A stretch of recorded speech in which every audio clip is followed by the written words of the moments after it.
Sa video na ito ay muli tayong aakyat sa mga kabundukan ng probinsya ng Benguet. Ayan na siya. Welcome to Lion's Head. Ay, mabilis ang selfie lang. Dito sa may Lion's Head. Susubukan nating puntahan ang mga naggagandahang mga lugar sa probinsyang ito. Grabe, ganda. Mukhang yun yung Mount Pulag oh. Puro bundok na dito. Taas na natin. Ganda dito, wala masyadong mga dumadaan. Pero maraming paliko-liko mga kalsada. Maraming zigzag road. At kung ano-ano ba ang mga pagsubok nating pagdadaanan sa biyaheng ito.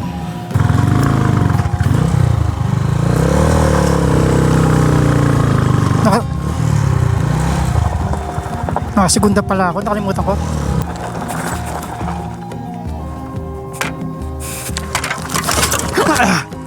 Bagsak. Nabitin ako sa segunda kanina sa paakyat. Tapos hindi ko na na-recover kasi dumudulas na siya. Ayun lang, bali itong front brake, bali yung lever. Pero andar pa to. May na nga lang. Dito tumambay si Osang.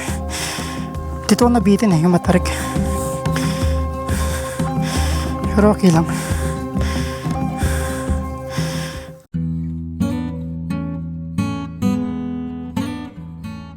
Ayun, so good morning ulit sa inyo mga kabalen at welcome ulit sa panibagong solo travel adventure.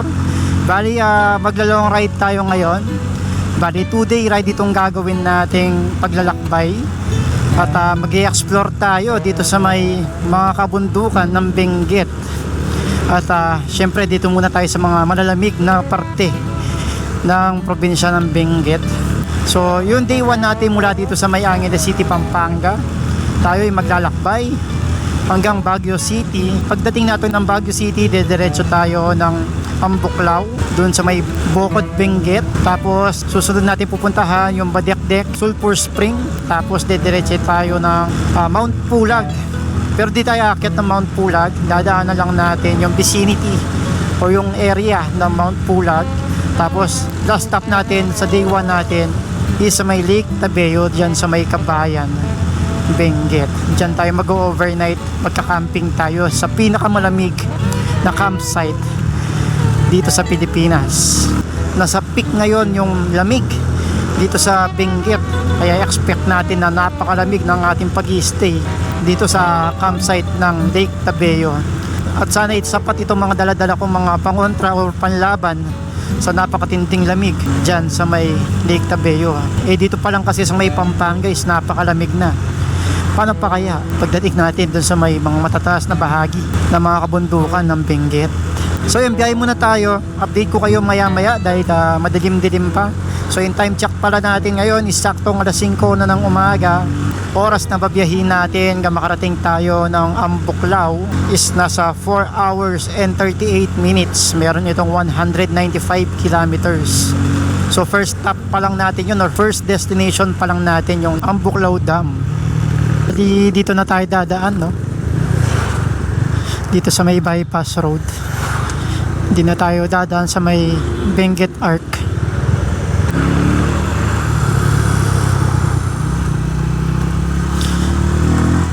Ayun yun, papuntang La Union na sa taas, sa may tulay. Kung dyan kayo dadaan, papuntang Baguio, dadaanan ninyo yung arko ng Benguet. Pero tayo, dito na tayo sa may bypass road para di na tayo masyado matraffic doon. Unang bungad ng mga kabundukan ng Benguet. Napakaganda. Pero napakalamig. Mausok yung bibig ko sa loob ng helmet. Ito, bypass road. Ayan, Baguio, tas Barangay Dungon sa kanan. Baguio kaliwa.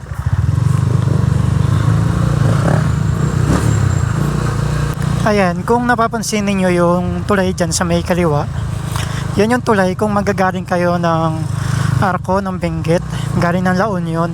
Since na galing tayo ng bypass road, hindi na tayo dyan dumaan. Kumbaga, shortcut na tayo dito. Ayan, so packet na to ng Baguio. Pero ayos ngayon, no? Solong-solo natin yung kalsada. Ang hirap magsalita. Napakalamig. Grabe. Mamaya magdadoble akong jacket. Di pa rin talaga nakakasawa itong Quezon Road no? Sobrang scenic din ng rutang ito Kahit na napakaili lang niya kumpara sa Marcos, pag nandun na tayo sa may bandang Itogon, mas maganda doon. Itogon sa may Lawakan, papunta ng Pambuklaw. Na grabe, napakaganda ng ruta doon. Yun, so Camp 3 na tayo. Dito na tayo kay Sexy Girl. Selfie muna tayo sa kanya. Is Sexy Girl. Grabe yung bato sa taas ng punto ko. Napakalaki.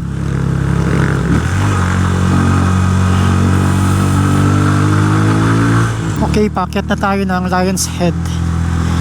Ito na yung start ng mga matatarik na akyat. Route 54. Kanina wala mo mga sasakyan.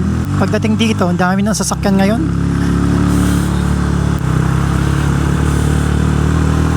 Ayan na siya. Welcome to Lion's Head, Baguio, Benguet.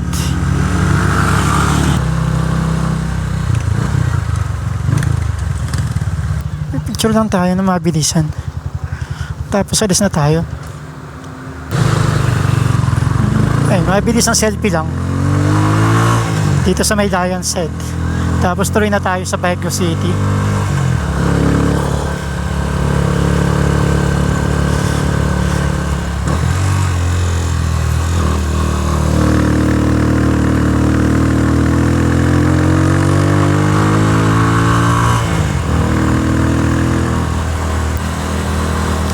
Siguro sa Baguio City na tayo hanap ng makakainan natin. Tsaka magpapagas na rin tayo doon.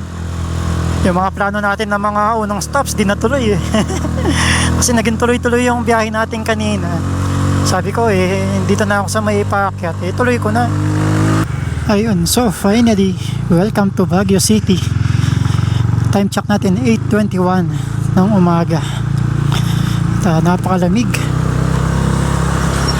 Pinakanan na tayo dito. Di na tayo pinadaan doon sa may rotonda ng Welcome to Baguio City. The Mansion, Teachers Camp. Dito tayo. Okay, so pagdating dito sa may Welcome to Panagbenga Park, diretso tayo dito. Ayan. Grabe, ang tatalib ng mga siko. Dito yan sa may Ambuklaw Bypass Bridge. Papunta tayo ng Ambuklaw Bypass Bridge. Ano siya, Benguet, Nueva Vizcaya Road. Tarik. Gulat yun, panggulat na paket yun. Bulaga pala yun. Grabe, ganda. Mukhang yun yung Mount Pulag oh. Puro bundok na dito. Ganda. So nipis ng hangin. Ganda dito, wala masyadong mga dumadaan. Pero maraming paliko-liko mga kalsada. Maraming zigzag road. Higit na malamig kumpara kaninang paakyat pa lang tayo ng Baguio. Welcome to Sitio Busi. Pababa yung sitio. Taas pala natin. Papagas na tayo dito.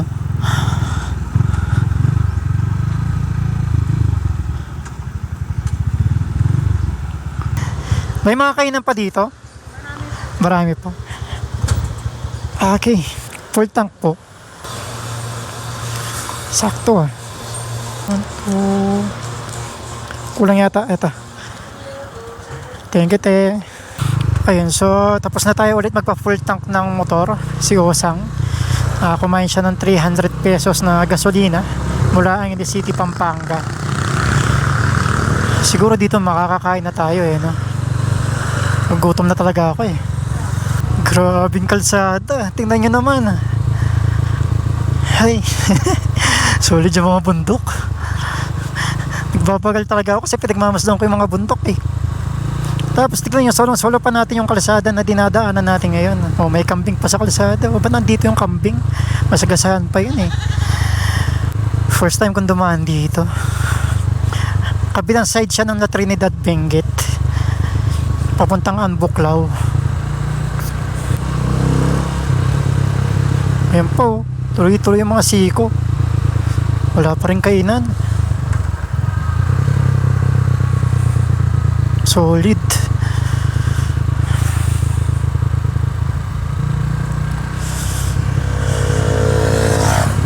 May mga transients din dito. Ayan. Beyond Baguio. La River Transient. Layo ng mga kainan dito ha. Nandito na tayo sa may Barangay Luwakan, Benguet. Babalik tayo. Nakakita na ako ng kainan.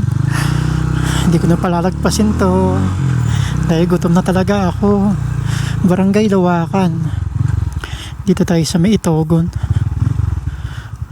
Ayan, ride bikes, Arteo. Yun, sakto may kape. Mag-size 60 pesos regular.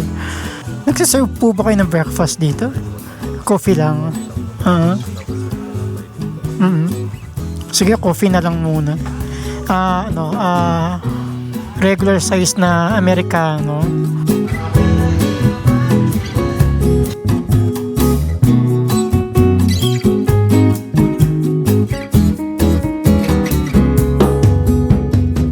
Ayun, so kakatapos lang natin magkape. Lamig.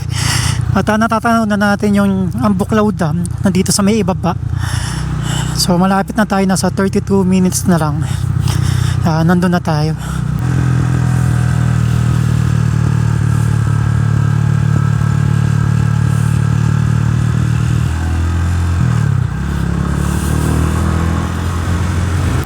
Napakatindi na mga ahunin pala dito. Tsaka mga lusong at mga zigzag road. Unlimited, grabe. Napakarami.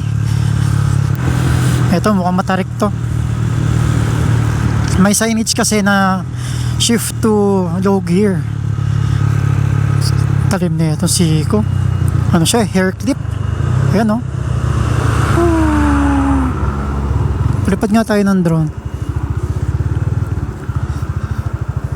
Wow, ganda. Sakto lang pala yung baba natin dito. Napakatindi. Ganda.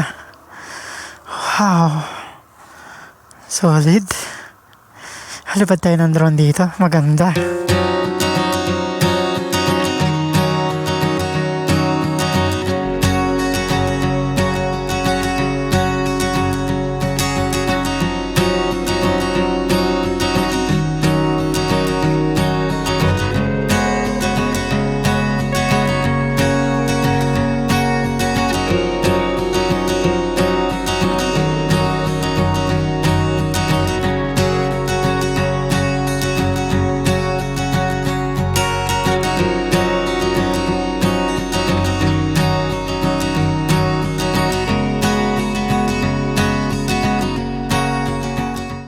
Pababa pa din tayo ng pababa. At nasa 23 minutes na lang nararating na natin yung Ambuklaw Dam. Tapos dito may tulay. Ayan, tatawid tayo ng tulay. Ito, mukhang ito yung Agno River no? Anong pangalan ng tulay na to? Adunot Bridge. Puro bato-bato. Tapos may hangin bridge doon sa may kabila. Tapos dito may mga kainan na rin. Pero mamaya na tayo bibili. Daming kainan dito.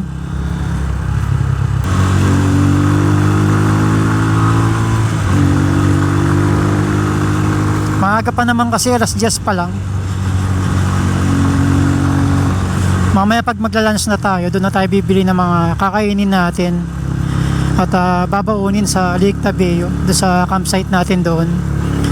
And so napansin ko din pala sa parte nito ng Ambuklaw, marami na mga kainan na madadaanan. Tapos may mga CR din sila. Tapos kanina, after, tama ba? O after doon sa may tulay ng, kalimutan ko yung pangalan ng tulay.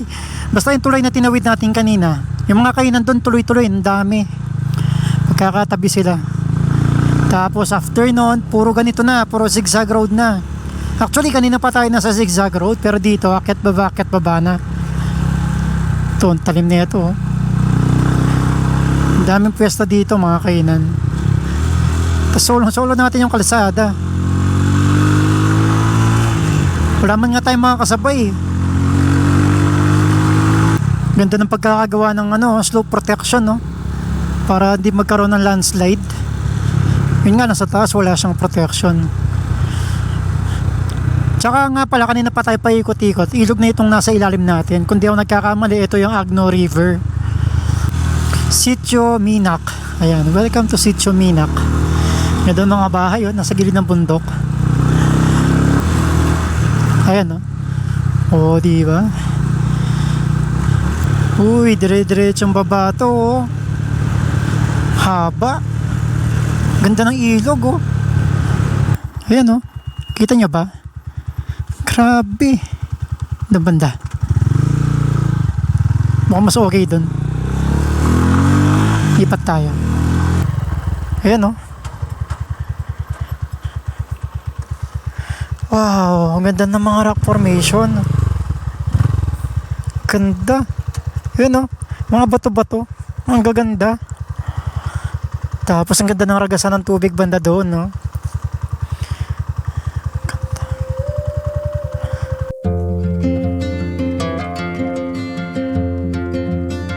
Ang Agno River ay ang pang-anim na pinakamahabang ilog sa Pilipinas na may humigit kumulang 270 kilometers at ang pangatlong pinakamalaking ilog sa Luzon. Ito ay nagmumula sa Mount Data, Benguet at dumadaloy patungo sa Lingayen Gulf na sumasaklaw sa mga lalawigan ng Benguet at Pangasinan. Ito ay isang kritikal, makasaysayan at kadalasan malakas na daluyan ng tubig. Nagsisilbi din itong mahalagang pinagkukunan ng hydroelectric power sa pamamagitan ng mga dam ng Ambuklaw, Binga at San Roque. So nasa 4 minutes na lang nandun na tayo sa may Ambuklaw Dam. Tumatagal lang tayo kasi marami tayong hinto. Eh ganun talaga eh. Namnamin mo yung kagandahan ng dinadaanan mo. Kasi minsan ka nalang dadaan dito, sulitin mo na. Hindi ka na babalik dito eh. Babalik ka man pero matagal pa. Ayan. Kanan tayo dito. Daming agila. Ambuklaw Bypass Bridge. Uy, dire-diretsong ahon.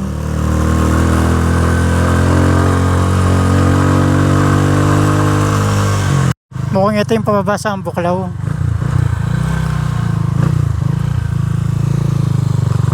Baba tayo. Hindi ko lang alam kung pwedeng pumasok.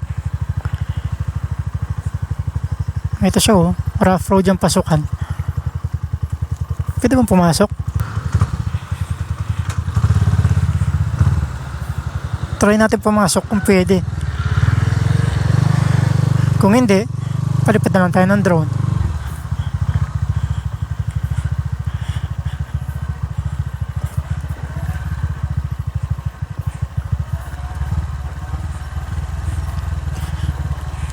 Grabe, off-road.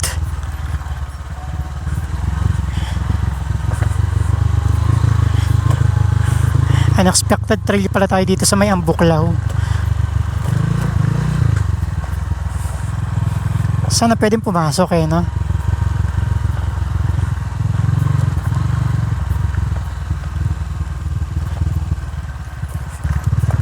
Hindi ko sigurado kasi kung pwedeng pumasok dito. Try na lang natin. Doon mga kaibigan ko kasi nakapag-bike na dito. Naipasok nila pati bike. Ayan, oh. Keep out. No parking. Ayan siya. Ayan yung Ambuklaw Dam. Bridge limit 15 tons. No parking. Restricted area. Okay. Doon na lang tayo magpalipad sa taas. Para sure, di ba? Grabe, taas na pala natin, no? Oh. Tapos ayun ng hydroelectric power plant nila na nagmumula mismo dito sa may Ambuklaw Dam. Ayan. Ito yung pinagkukuha nilang renewable energy. Na di sila gumagamit ng mga fossil fuel. So sa pamamagitan ng tubig, nakapag-generate sila ng electricity. Balik na tayo.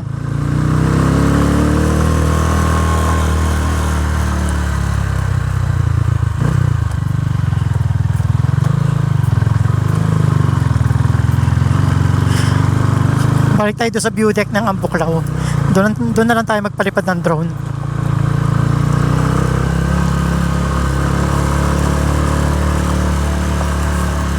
Off-roading.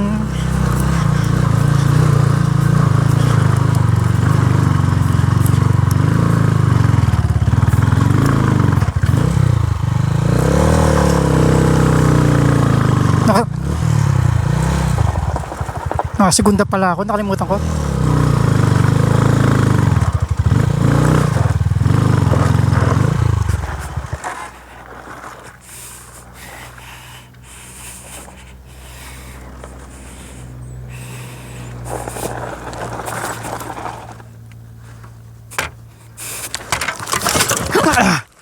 Bagsak. Nabitin sa segunda. Okay lang. Oh, okay. Buti may dumaan, sakto. Tumulo yung gasolina. Wait lang. Paano ba to? Saan natin iakyat? Dito? Pwede dito? Andali. Pagdating sa point na ito, buti na lang merong motoristang napadaan at dali-dali niya akong tinulungan at bumaba sa pinagkabagsakan ko kay Osang. Awa ng Diyos ay meron tumulong sa atin na may tayo natin sa pagkakabagsak si Osang. Kung hindi, mahihirapan talaga akong magtayo sa kanya kasi medyo may kabigatan talaga yung mga karga na nakalagay sa kanya. At saka nandito tayo sa may medyo alang-anin na ruta kasi medyo may katarikan talaga itong pinagbagsakan ni Osang. At malaki yung pasasalamat ko kay Sir na tumulong sa akin. Sayang hindi ko nahingi yung kanyang pangalan para mapasalamatan ko man lang siya ng maayos. Pero gayon pa man, ingat po kayo lagi sir sa iyong mga biyahe at maraming salamat po ulit sa inyo. Nabitin ako sa segunda kanina sa paakyat. Tapos hindi ko na na-recover kasi ang tao dito, dumudulas na siya. Ayun lang, bali itong natin, front brake. Bali yung lever. Pero andar pa to. May na nga lang. Dito tumambay si Osang. Dito nabitin yung matarik. Ganyan talaga pag nagmamotor. Kasama ang siyemplang. Right, si Kuya nahihirapan siya. Madulas kasi. Ayun, so konting update lang. Dahil doon sa pagkakasemplang ko, ang nangyari is nabali nga itong front lever natin. Tapos isa pa naging problema, nagka-problema yung drone natin, nag-stuck up yung gimbal. Kahit na anong gawin na dinis ko sa gimbal, ayaw pa rin. May naisip ako, balik muna tayo ng Baguio City, tapos magsisearch ako doon kung merong drone technician sa may city. Kung meron, papayos natin itong drone natin. Tsaka kumayos na din pala si Osang, na wala na yung wiggle ng gulong niya. Binata ko kasing handlebar pabalik kasi di ba pumaring paganyan yung handlebar ko. Binata ko siyang paganon. Umayos yung gulong niya, nawala na yung pagkawigil. Ngayon, hanap tayo ng tawag dito, drone technician sa Baguio City kung meron. Kung meron, papaayos natin. At kapag napaayos natin yung drone, dediretso na lang tayo ng Goat Cliff sa may Atok Benguet. Doon na lang tayo magka-camp. Sakto, malapit din yun sa Mount Olis. Yun na lang mga pupuntahan natin. Ayun, so konting update lang. Nag-chat yung kaibigan ko na nag-camping para siya sa may Goat Cliff sa may Atok Benguet. So doon na tayo magpapalipas ng gabi since na hapon na gagabihin tayo sa daan. At meron ako nakausap na technician dito sa dito base sa may Baguio City. Hiningal ako. Ang taas ng bahay nila sir. Bali na dito na tayo ngayon sa may bahay ng technician na contact natin. At eto, pasok tayo. Sir, anong pangalan mo pala? Jesse Suarez. Si Sir Jesse Suarez. Technician ng mga cellphones, gadgets. Gadgets, GoPro, DJI drone. So home base siya. Ayun. Ano gusto mo, sir? Hindi nakakasakit ng tiyan. Ito. Ayan, so actually dapat pauwi na tayo. Sakto, yung kaibigan ko kasi nandun sa may Goat Cliff. Sakto nag-post ako sa mga groups. Sakto, meron akong nakitang comment mo na PM me. Doon sa nagtatanong rin sa mga sira yung mga gadgets na pwede mag-repair. Si Sir Jesse. Ilalagay ko yung page niya dito or yung Facebook account niya. So try niyang ayusin itong drone natin at sana walang malaking problema. So matagal na kayo nag-ayos ng mga gadgets, sir? Yes, matagal na. Buti nakita ko kayo sa social media. Thank you. Ang totoo nito, isa nasira na ako ng loob kanina. Na dahil nga, yun nga, na siyemplang tayo. Pero di na, minor lang naman. Yung pagkakatumba lang dahil doon sa may matarik na part. Tapos, yun nga, after yung siyemplang, papalipad sana ako ng drone doon sa may ambuklaw.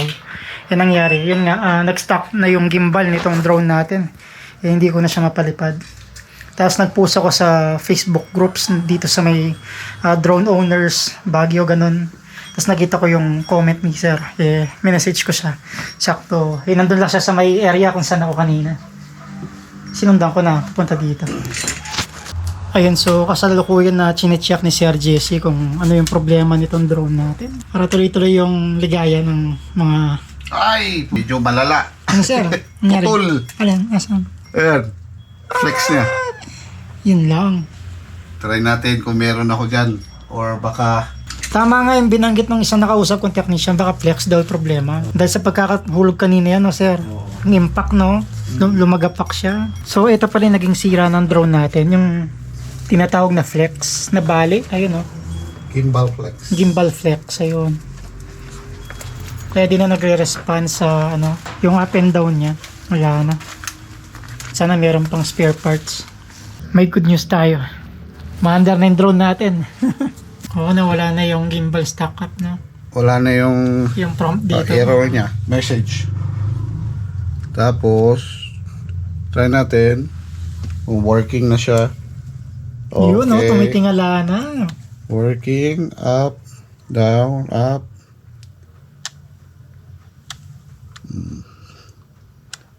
Kanina kasi, yung gimbal ko, ayaw tumingala, ayaw yumuko. So, bali na pala yung gimbal flex, kaya ayaw nang umandar kanina. So, yan, umandar na siya ngayon. Once na isang error lang, hindi na siya ano. Connected Hindi na nagagana. lahat, no?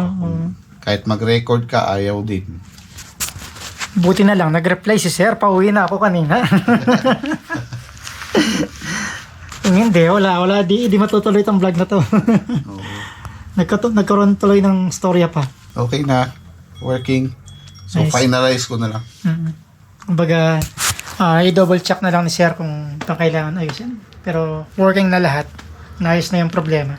Bali, ito yung pyesa na nasira sa drone natin. Ito yung tinatawag nilang gimbal flex. Ito yung nabali. Ito yung kadugtong niya. Ang liit lang, no? Parang ribbon.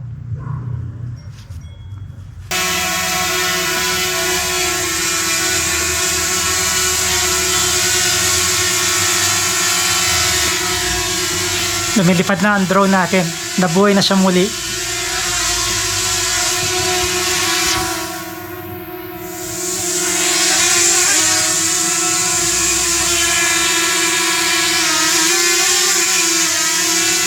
Good. Hindi nagsishake yung camera, no? Kanina nagsishake yan, eh. Wala na, stable na siya. Pwede lang. Ayan, sa mga naghahanap ng drone technician, ayan. Highly recommended kasi kitang-kita nyo naman, naayos ni Kuya Jesse itong drone natin. Nakala ko, wala nang pag-asa to, eh. Buti na lang. Ayun, nagkaroon ng chance na maayos pa. Tsaka di lang drone yung mga ginagawa niya dito, ha. Even mga controller ng PS, PlayStation, cellphones, lahat ng gadgets. Ayan, kaya niyang ayusin si Sir Jesse. So, message na lang kayo, lagay ko yung Facebook account niya dito pag just in case na gusto niyo magpaayos ng mga gadgets ninyo. Ayan, si Sir Jesse yan. Okay. Thank you. Invite mo sila, sir. Invite mo sila. Ayan. Please come in. Hindi ako marunong eh. Ayan, sir, lagay ko na lang dito yung account ni Sir Jesse. Kung gusto niyo mag-inquire sa kanya na kung anong gusto niyo paayos.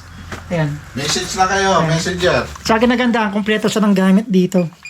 Kompleto. Tuloy ang ligaya natin, tuloy ang travel.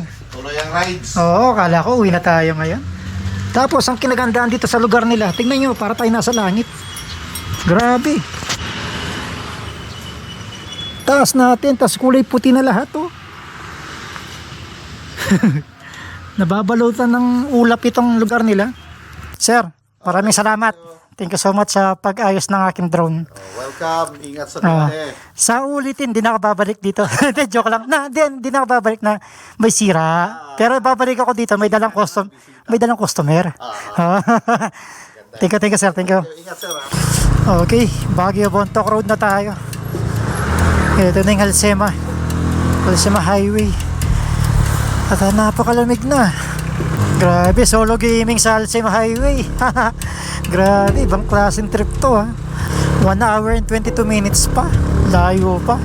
Buti na nga lang, meron mga LED light sa kalsada. Kung hindi, napakahirap na ito kung malabo yung ilaw mo. Hindi mo makikita yung kalsada. Laglag ka sa bangin, sigurado. Eh, puro bangin pa naman ito nasa gilid natin. Ganyan kadilim pag walang ilaw. Grabe, ang dilim. Nakakailang naman ng posisyon natin. Truck sa harapan, truck sa likod, tapos lusong. Nakatakot. Walang kailaw-ilaw. Kahit mismo sa mga yung LED, wala. Sobrang dilim. So mula dito, bago tayo makyat, makikita natin dito yung mga tourist spots na pwedeng puntahan. Balanse lang dapat. Lamig. Grabe. Napakatindi na lamig. Uy, tarik. Dapat pala biro to bukas. Ang tarik na ito. Parang yung sa ito na, Goat Cliff. Dito na tayo.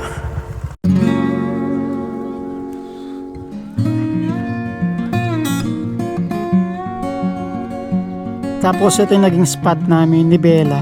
Si Bella kasi madaling araw pa lang, nandito na siya kahapon kasi umakyat siya na Mount Olis. So ako dumating na ako, late na, gabi na.